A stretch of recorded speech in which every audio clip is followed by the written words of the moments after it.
Hey, everybody. I'm so excited that you're here back again with the Brilliant Mobile Mary Marketing Show. Nope, that wasn't it. It is the Brilliant Marketing with Mary Show live.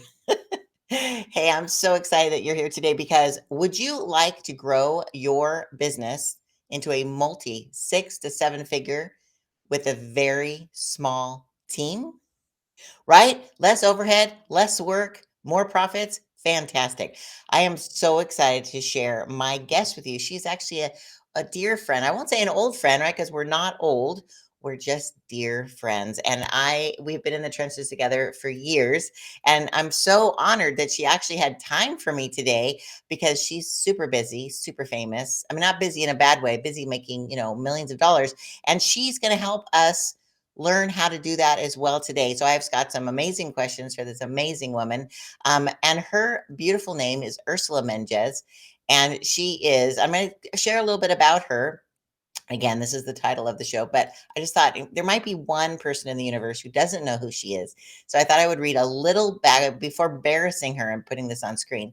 I'm going to read a little bit about her bio because, again, I have watched her catapult into amazing heights, and she is so generous to be able to share her journey and how she does it. So Ursula Mentjes, is a leading expert on success and business growth and a USA Today best-selling author of UpLevel Now, which again, brand new book, super excited to learn about it, plus 5 other nonfiction books. No big deal, right? She is a business strategist and coach who works with entrepreneurs to double their monthly revenue in as little as 30 days while working less. Love that. She's also a keynote speaker and he's certified as an NLP, which is neuro linguistic programming coach, through the NLP Institute of California, and helps her clients release the limiting beliefs and blocks that hold them back from their greatest success. She has actually been my coach before. She's a genius. Magical. Love it. Did you know that you can change a limiting belief in as little as 3 simple steps? It is easy to stay stuck in our comfort zone, but that will never allow us to reach the goals we truly desire. So we're going to learn how to break through to the next level with this entertaining expert. Without further ado, let me bring up my dear friend, Ursula Mentjes. Yay! Mary Barnett, I'm so excited to be here. Thanks for not calling me old. I love that. We are dear, dear friends, and I'm excited to hang out with you anytime and also to connect with your audience today. So I'm excited to see where this is going to go.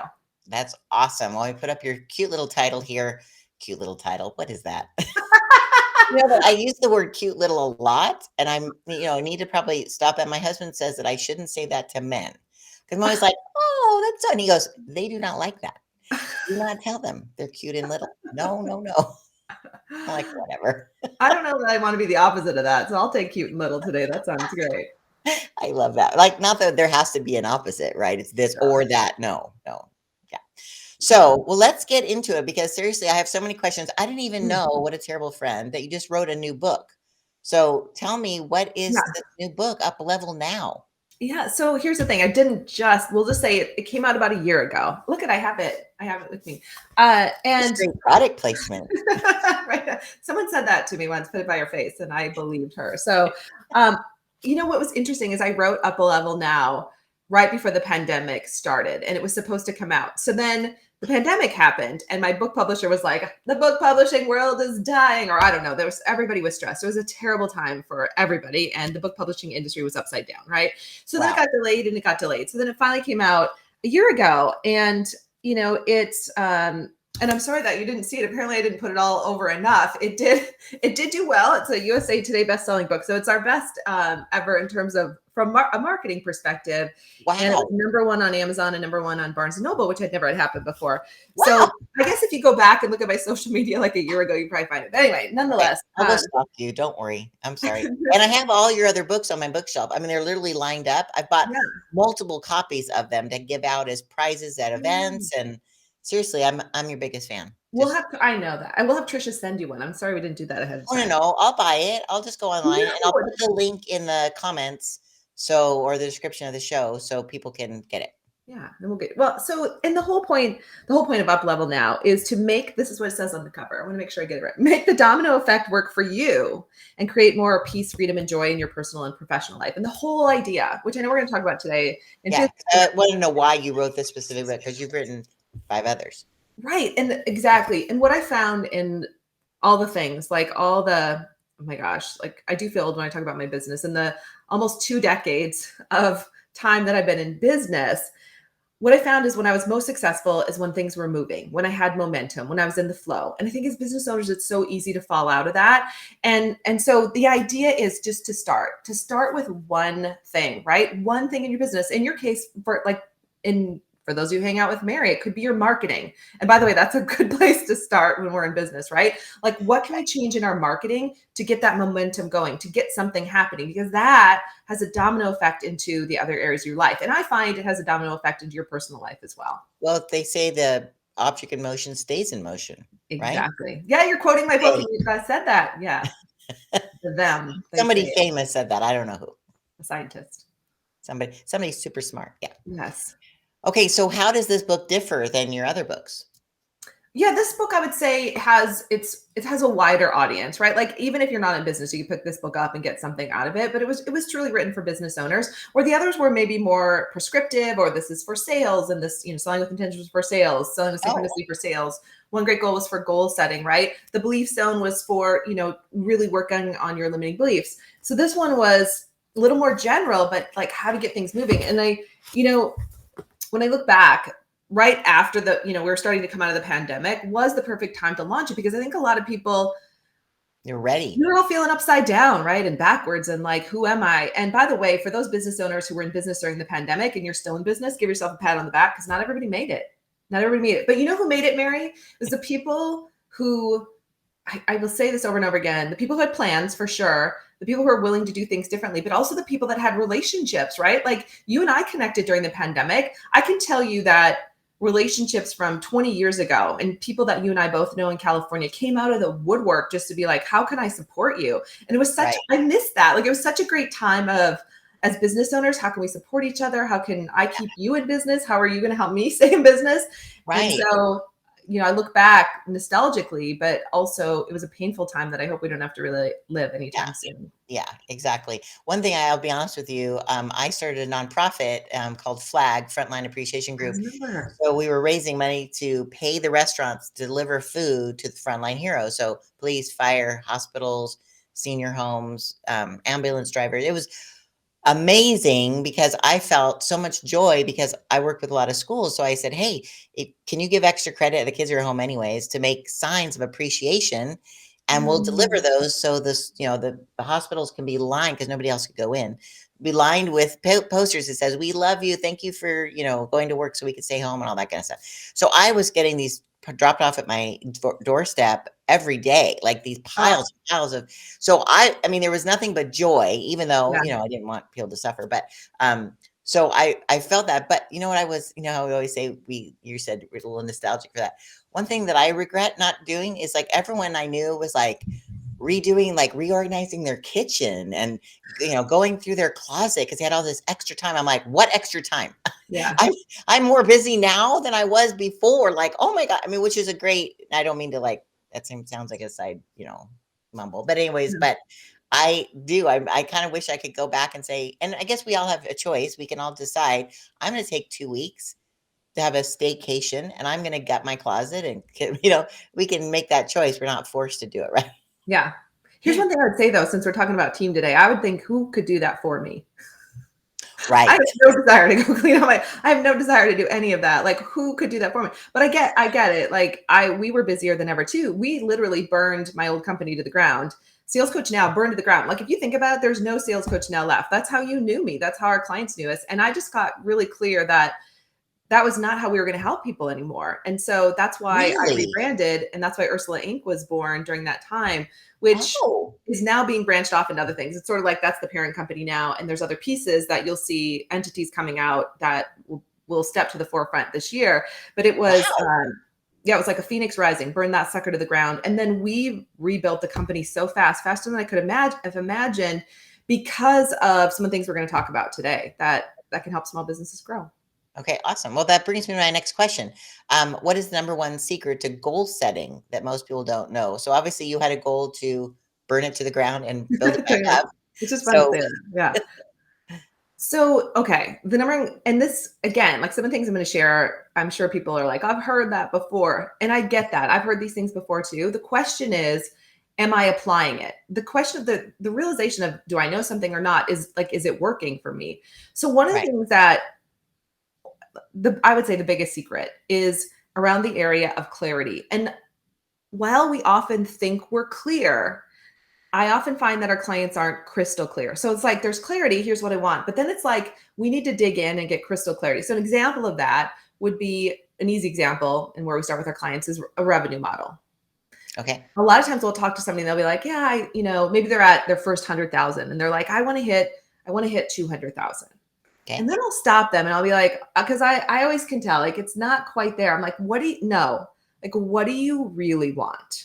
And this is the piece, right? It's sort of like the difference between what I think I want and what your true heart's desire is. Like, I'm a big believer of dropping from your head into your heart. Like, what's my true heart's desire? What do I really need? How much revenue do I really need to come in to not only live the life that I want for my family, but also to fund that nonprofit in your case, right? To have the amazing support from a team to do all the things we want to do for our clients. What's that real number? Because especially for women business owners, I know we're talking to, there's a lot of guilt and shame around asking for the amount of money that we want. So again, the number one secret to goal ridiculous. setting is you've got to be crystal clear. It can't just be here. It's got to be like, what do I really want? And unfortunately, Mary, a lot of us either don't know because we haven't spent the time, or we don't think we deserve it, or we don't think it's for us. Wow. Wow. That's so powerful because, I've been in business for, sorry to say, 3 decades, 34 years, and Woo! I'm only 35. So, I'm 29. yeah, exactly.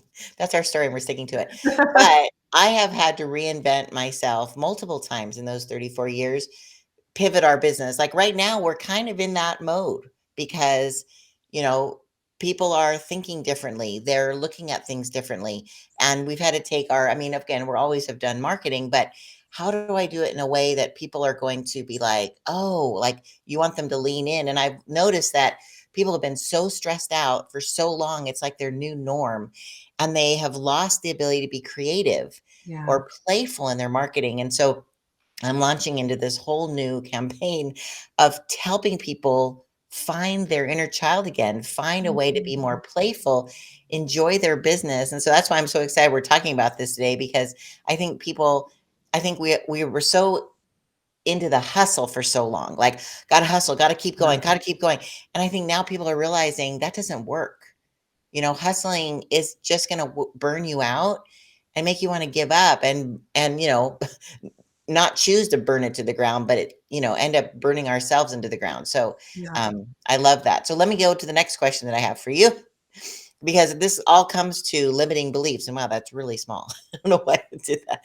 But how do limiting beliefs block us from growing our business? And is there an easy way to change a limiting belief? Yeah, this is one of my favorite questions. This is why I wrote the book, The Belief Zone, because so once you have clarity, once you say, okay, you're right, Ursula, I really don't want to just go from 100 to 200,000 a year. I want to go from 100,000 to 500,000 a year. And once you get clear on that, the next thing that pops up typically is a limiting belief or a story that you tell yourself about why you can't. And here's what I want everyone to know is that when you catch a limiting belief or when you catch that story, like you hear the story in your head, or you're like, oh my gosh, well, I'm saying this to myself, to celebrate that, to really celebrate Oh, it, because that is the bridge to your next level, or in our case, your up level. Okay. So let me give you an example. oh, So we get this a lot. Like a lot of people who show up in our world, they're at maybe 200,000, 100 to 200,000. Okay. Secretly, maybe they haven't told anyone yet they want to be at a 500,000. So when I ask them, it's like, all right, so what do you believe about reaching a 500,000? And that's the question you want to ask yourself. What do I believe about reaching whatever number I desire? And often there's so many things. Like it could be a limiting belief that this is one I hear a lot. There's not enough. There's not enough, especially ideal clients for me to get there, or clients that I want to work with, or especially for women, I'm going to be working all the time. It goes back to that hustle. Like I'm going to be working 10 times as hard as I am now to reach that goal, right? Because there's this belief that I have to do it all myself. So the whole thing is we've got to identify the limiting belief that's showing up. Now, once you do, it's very easy to shift a belief. And I've spent the last 2 decades figuring this out. So here's my hack. Because if there's anything I like about being an entrepreneur, it's that there's ways to do things. If there's a way to shortcut something, I'm going to do it. Okay. So let's take the example of there's not enough. We hear that one a lot. There's just not enough ideal clients for me to hit this goal. The next thing you want to do, Mary, and your beautiful listening audience, is to ask yourself, what are 3 things that are potentially not true about that limiting belief? 3 things that are potentially not true. So let's say the idea of there's not enough. One thing that's not true is there's 8 billion plus people and counting on the planet right now. Like we can't fathom that amount of people. So there's more than enough. There's so much opportunity. And we did this, Rebecca and I did this with a client one time, a client from St. Paul, Minnesota, who had this belief that there wasn't enough. And they were in a pretty specialized industry. But, when we even took like a small quadrant of the St. Paul metro area in Minnesota, for international listeners, that's a city in the state of Minnesota in the US. And even that little quadrant, even if they tried to service all the opportunity that was available in that tiny quadrant, they would never be able to do it unless they like build franchises or massively increase the size of their business. And that was just one little quadrant. So there's just so much potential. Wow. The other thing that's not true is like other businesses are doing it. You all know competitors in your industry who you're like, look at them, right? But at the same time, you're like, oh my gosh, they're kind of killing it, right? Like, we think they are. But there are. We know there's some. If they've been in business long enough, like they're doing something right, like they're doing well, right? So other businesses are doing it. So you just keep doing this until you get to those 3 things that are potentially not true. And by the time you get there, it's clear that potentially what you've been saying to yourself isn't true, and the opportunity to get there exists around you right now. Wow. So it always does. This is the mind-blowing part. Once you get there, the next steps to start to show up. Like you'll get an opportunity that'll pop in or an idea. Here's the thing though, Mary, as humans, that thing that pops into our world is usually something we don't want to do. It usually means we're going to invest in our business. It might mean we have to become more visible. It might mean we have to pick up the phone. It might mean we have to talk to more people. Like it's usually something we don't want to do. And that's where we stop. Oh my stars. Let me clutch my pearls. Talk to people? Oh my gosh. Let's be fair. You're more extroverted than the rest of us, right? So maybe that's easier. I know. I'm joking because it's true for me too. Because people always say, "Oh my gosh, you're so good at that." I'm like, okay, thank you for that compliment. I will accept that compliment. But at the same time, we're all in that same place. Like we all think, "Oh, I don't want to annoy people. I don't want to bug them. I don't want to." But I've learned over the years, as you have, that we are the answer to someone's prayer. So if we're not putting it out there and offering it, even just as the opportunity to work with us, we're doing ourselves and our purpose a disservice, because what if we're not there and someone really needs us? Yeah. You have to get to that guttural level that if I don't offer this, I'm a believer. So I'm like, God gave me this talent, and if I don't share it, that's like a slap in his face. So I feel like, it's important to know that. So yeah, I love that. So 3 things that are potentially not true. So is this like a journaling exercise that you have people go through? They just write out what these things are? Yes. Okay. And very quickly you'll see, and if you can do it with a partner, it's even better to talk about it afterwards, because then you can say it out loud and you can see it just like your subconscious mind's like, yeah, that's not true. I see the potential for me too. Okay. That's awesome. Well, this kind of brings me to my next one, which again, this didn't, the thing on this is mushing up here, but is it possible to grow? So people tell me that too. Well, the economy's bad. And, the first thing usually goes is marketing, right? So you think, oh my gosh, if the economy's bad, like how am I going to survive? So is it possible to scale and grow your business in a difficult economy? Yeah. Not only is it possible to grow and scale, but you could have your best years in business ever during a difficult, quote unquote, difficult economy. Because what does that even mean? So here's a couple of things, right? A lot of us survived or even thrived through the last great recession. I was still in California. I remember like a lot of us owned real estate at the time. We were paying 6 mortgages in 1 month. So I that's when I remember. started teaching the 3-day selling with intention intensive course. So back in the day, and it was Right. $1,000 a person, which I could have believed that no one had the money to pay it. But you know what? People showed up, and God bless Michelle Skilgen, the Inland Empire Women's I was Business gonna say, Center. They yeah, I gave me remember space, that. right? Yeah. They donated space, they sponsored the space, and then I promoted, their organization. We've had this Right. phenomenal long-term relationship. But Right. all that to say, like, I launched that part of my business during like one of the most difficult times for sure in the industry, in my life, et cetera. And a lot of small businesses were leaving at the time. I do remember this, that I had a lot of friends in BNI at the time. Shout out to BNI, Dr. Ivan Meisner. And they all had these buttons. I don't know if you remember this, that said, I'm not participating in the recession. Do you remember that? Yes. Yes. And I thought that is so brilliant because it's a choice. So fast forward, if you made, here's the thing. If you made it and or thrived through the pandemic, I don't know that, I'm always afraid to say things out loud, right? Like, but I don't even know that a recession was as bad as the pandemic shutting businesses down. Like people literally couldn't do business and had to figure out how to do business. Like we had all of our live events planned for the rest of the year I say live in person. And we had to, Right. of course, move to Zoom, which now doesn't seem like a big deal. Back then it was a big deal. Not everyone even Right. knew what Zoom was. And we all Right. should have purchased stock in Zoom, by the way, but that's, some hindsight. 100%. So, but the I point remember is like, someone I met that actually started doing a how to use Zoom training yes, class. yes. She, like, was making, like, 97 bucks a pop, and it was like a there's a video of how to where to click, where to put, and I'm like, "Oh my gosh, this girl's brilliant." Anyways, keep going. Yeah. So my point is like for us, that's when I was burning my other company to the ground, launching the new one. It could have been the worst time ever. It ended up being the best time ever. And our clients ended up having some of their best years ever in business. Why? Because we told them to stay right here.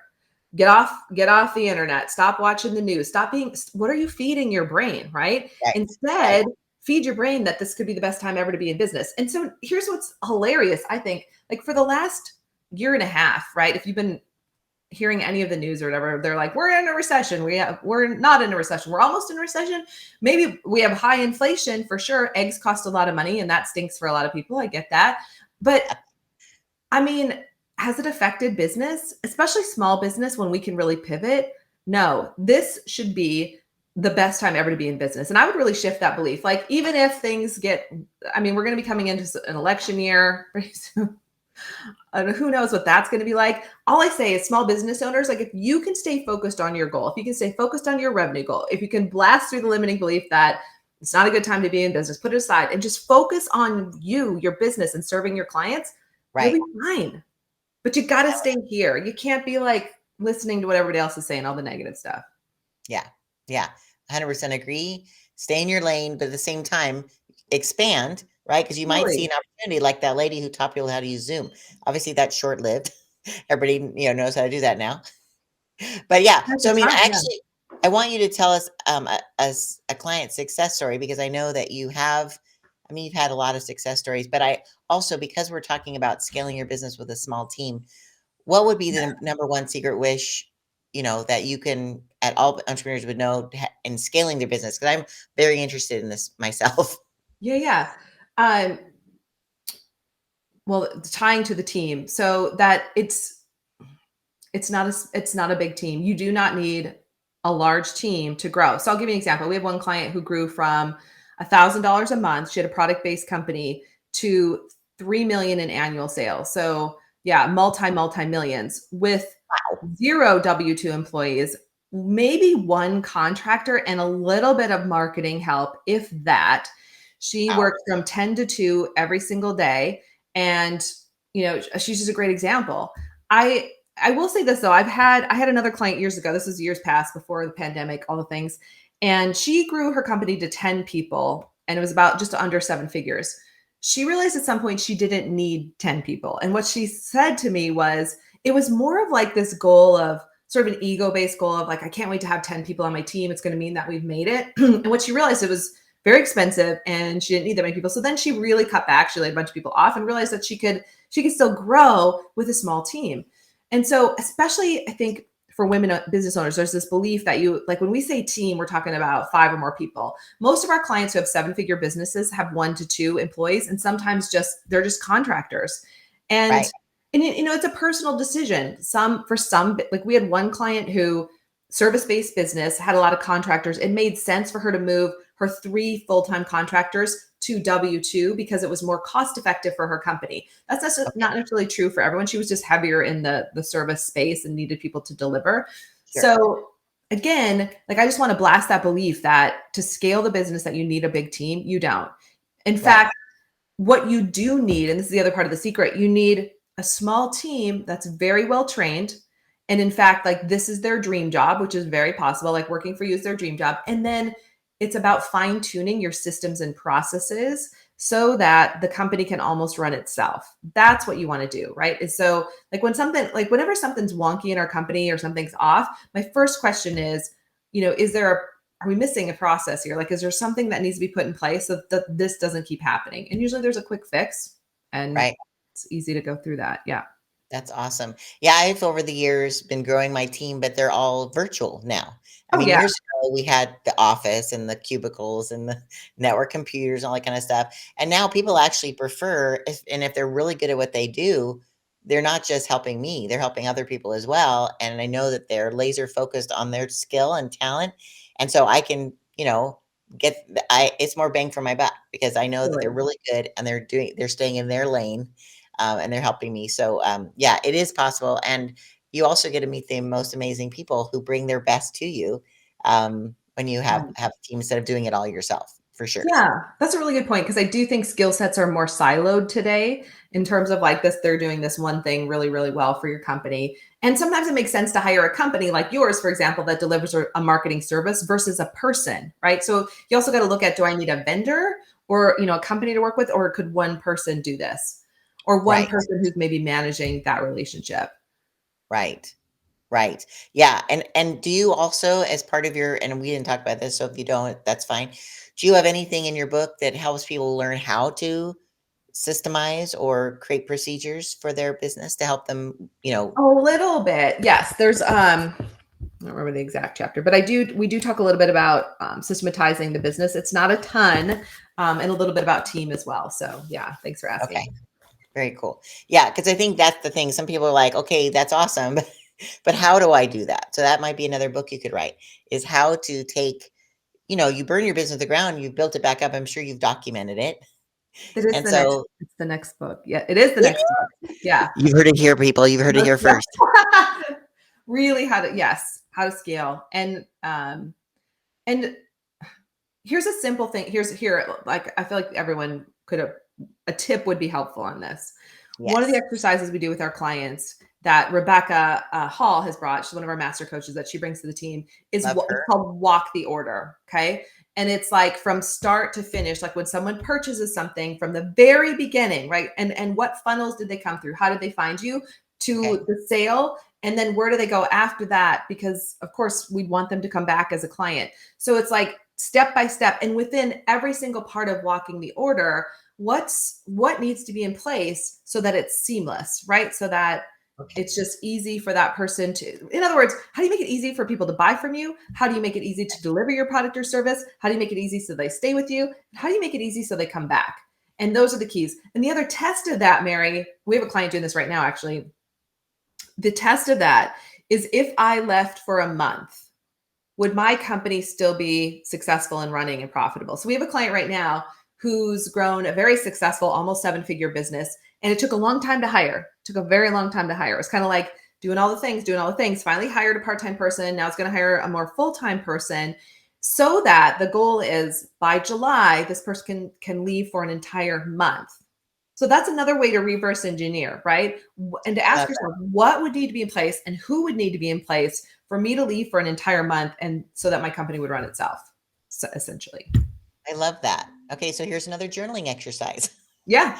Like going through everything. And something I learned also when I started hiring my VAs, I this wonderful woman, I don't know if you know her, Jen Lehner. It's a company called Front Row CEO, and she teaches people how to hire VAs in a Mm. way that they're doing what you need to do, and you can track it anyways. But the one thing that she suggested on the same note is every time you have to do something, turn on Loom or another screen sharing or screen recording software, but I Yeah. like Loom. And she says, record what you do and kind of walk people through it. You don't have to be on screen, but you're like, okay, then I do this, then I do this. This is how I send a newsletter. This is how I send a text. This is how whatever. And you're basically documenting it. And Yes. so when you do hire someone, you can go, okay, here's how I do these items. And all I do is watch the video and they can come back and ask you questions. But you're basically creating a system for your vendors or your staff or whatever team. And I found that was so helpful. I'm like, oh, and then if I realize that if they found a new way of doing something or a better way of doing it, they could record a Loom and say, hey, this is a new twist on what you've been doing. And so we can get better and better and better. Because I think we don't live in a silo. We need a team to No. help us up And that level our is, business. yes, that is for sure next level. It's one of the things, to your point of, we have team Speaking members of up document level. everything. Yeah. Yeah. You said you have what? I'm so sorry. Oh, that's okay. Team members document everything, like you were saying. So it's like, so it's so that if they left someday, then that's the question we ask them. It's like, if you left someday, would someone be able to step into your job? What would they Right. have to know? What would have to be documented? I love that. Well, obviously, everyone needs to buy this book, UpLevel Now. And I love how you always have now in a lot because it used to be sales, right? Coach Sales, now. sales Yeah. coach Sales now. coach Yeah. now. Yep. Yeah. Why do you put now on everything? Such a great question, because I think as entrepreneurs, we can be such great procrastinators. And I don't mean that in a bad way. It's just, there's a lot going on. A lot of us have a little bit ADD, ADHD, right? And shiny objects pull us. So what do I need to do now or today? And that's one of the things that, we work with our clients on as well, is to have an ongoing to-do list, not a journal. A lot of people write their to-dos in a journal and then they just get lost. I'm a big believer. I'll show you, like, their ARC. I love ARC folders, right? Because you can pull the paper out. Oh, And I have the same thing. yeah, my girlfriend, my twin Janice gave this to me years ago. I love it. And it's red, Aw. so I didn't lose it. So, but yeah, you pull the paper out. So at the beginning of every day, make sure you look at your list and you do a couple things. Either you pick out your genius things, like, this is what I have to do, which for me is like this: being on a podcast, right? Leading my team, writing, it's like a handful of things that are good for me to be doing. And then I look at my list, and if it's like, delegate it, right? Someone else should be doing it, or delete it, because maybe no one should be doing this thing that's on my list. Maybe it doesn't make sense for the company anymore. So do it, delegate, or delete it. End of the day, rewrite that list. Now, one of my favorite books of all time, one of my favorite authors, favorite mentors, Brian Tracy, wrote Eat That Frog, right? And we all laugh because it's like, Love that book. who Yeah. doesn't love that book, right? Because he Right. basically says, you got to do the things that you don't want to do first, right? So look at that list and say to yourself, like, oh my gosh, I totally don't want to do that, but I know it needs to get done. Like, for me, sometimes that's writing marketing copy. I love doing it, but just getting started is sometimes like, oh my gosh. So I give myself a little timer so I get it done. But just using a list, your productivity goes up 25%. You're more likely to do it now. Do it, delegate it, delete it Now. I love that. So it's do it, delegate it, or delete it. Yeah. I love that. I love the D's. Triple D's. Triple D's. Triple D. Oh my goodness. Listen, I know you're a busy girl. You have things to do. You have a big thing tomorrow. You always have a big thing because you're amazing. And I'm so excited. And you know what's cool is, I mean, you left us here in California. So sad. But you like went to your family, you lived your best life, you're raising your beautiful boy. I mean, like near your family farm, and you get to be with your mom and your family. I just love that you did that. You made a choice. You made a choice to live your best life how you wanted to live it. And I think your business exploded. I mean, you were worried like it wouldn't because you had everything here in California. Can you leave us with that thought is how to decide to up Yeah. level now and that you can work anywhere. Do you have any like advice in regards of how you did that? Yeah. Oh my gosh, thanks for recognizing that, because it was it was tough. Like, we had a life in California, and Yeah. at the same time, once we had our son, we're like, okay. And also there was an earthquake. I do remember that. Like, I remember stuff like, it was a time when there was a little bit of Yep. an earthquake, and Luca was a baby, tiny baby. And I thought, I can't do this anymore. So it rang the bell a little bit, but we did make a decision. And I remember someone said to me, they're like, you're not going to have the same business there that you have here in California. Like, you're meant to be in California. And I was like, yeah, well, I'm not anymore. So I'm going. But I did make the decision. And in some ways, Mary, that was like someone lighting a fire under my butt to say you can't. So I was like, okay, that's great. I need a little bit of a challenge. And Right. thanks to the move and really also the pandemic, I have to say, there's always good in the darkness. The good that really shined through for me. I mean, it was God's hand. I will tell you, there's such a story of God pushing us. Like it wasn't even a question anymore. It was like, get your butts back to Minnesota. I was like, okay, I'm listening. Right. And because of that, we were so blessed. In fact, I know I remember it was actually Joel Osteen, who I ran into in person. I don't know if you know the story, but it's in the belief zone. Janice Okay. and I were out to dinner one night. My twin, my good friend Janice, we're out to dinner one night in Laguna Beach, and we ran into Joel Osteen. And I just had been listening to him. He'd been in my heart a lot. And one of the things he talked about, it was before he moved. He talked a lot about, and you probably know better than I do, but I don't want to mess this up. But there's a verse in the Bible that talks about there's a place that you will be blessed, a place that you're supposed to be, right? And Right. for us, it was Minnesota. And I took so much peace in that because I said that to Tim. I'm like, I knew we were going to be blessed in Minnesota. We've been blessed beyond belief. And so that's what I want to share with everyone. There's probably a place that you're being called to. And maybe it's exactly where you are right now and you're being blessed. But if you feel like you're getting a little bit of that push, you're probably being called somewhere else where you will feel more grounded. You will be blessed in ways you can't even imagine. So I think that's what I'll leave with. I love that. And it doesn't have to be a physical place. No, You right. might just be being pushed to open a new line of products or services or programs or something that you if when and I always say that too, like, Lord, if this is not what you want, close that door and Yes. open a window that I can jump out of. No, I'm kidding. But With a soft landing, please. exactly, big mattress down below. But it's true. Like I think a lot of times, like throughout my business life, there's been a lot of times where doors kept shutting. And I was like, what the heck? And then all of a sudden on the other side of it, you look back and go, oh, that's why. Oh, and so you just have to kind of go with it. And I'm so proud of you for taking that leading and taking the leap to making your business because you know why? You can bless more people now because Yes. you have built something that now can help more people. So again, I'm going to be putting something that your assistant sent me that you wanted to share to our listening audience. Yes. There was a gift that you had to share with us. Yes. The Quantum Revenue Expansion Masterclass. It's a 3-part course. It's 3 hours. And I know, Mary, you'll be sharing the link with them. I And will. it's an opportunity for you to do 3 things. One, get really clear on your new revenue model, which we talked about today. Then Okay. get clarity on what you need to shift with your packages and your pricing. And we tie a little bit into even your marketing, like how do you expand your marketing? How do you hire a company like Mary's, right, to really help you see where to go next with your marketing? And then the last part of the class is all about collapsing time. If you could get there faster, what would that look like? So we talk about how to really speed it up to achieve your goals in record time. I love that. So I'm going to put on here, this is your free gift. And that was so generous of you. Thank you so much. My pleasure. So this is what I will be putting into the comments that you have a link and you can get this. And I love that. Thank you, Ursula. That is so awesome. And I know that'll help our listening audience get to their next level. Besides buying your book, which, I'm excited about. So Thank you. yay. All right, Thank my you for sweet. having me, Mary. I appreciate it. Thank you so much for being here. And we'll definitely have to catch up and do like a wine Zoom call or something, or I would love that. Let's do it. that'd be super fun. All right. So thank you again, everyone. Make sure you tune in every Thursday at 12:30 p.m. for the next Brilliant Marketing with Mary show. And until then, I will say adieu and thank you again for your time, Ursula. I love you. Love you too. Thank you. Bye. All right, everybody. So thank you for joining us. Isn't Ursula absolutely amazing? I'm just so blessed to call her a friend. So we are going to end now. But again, I look forward to seeing you every Thursday. And if you have any questions, please put them in the comments below. And if this content has helped you in any way, please sprinkle it among your community. I'd really appreciate that.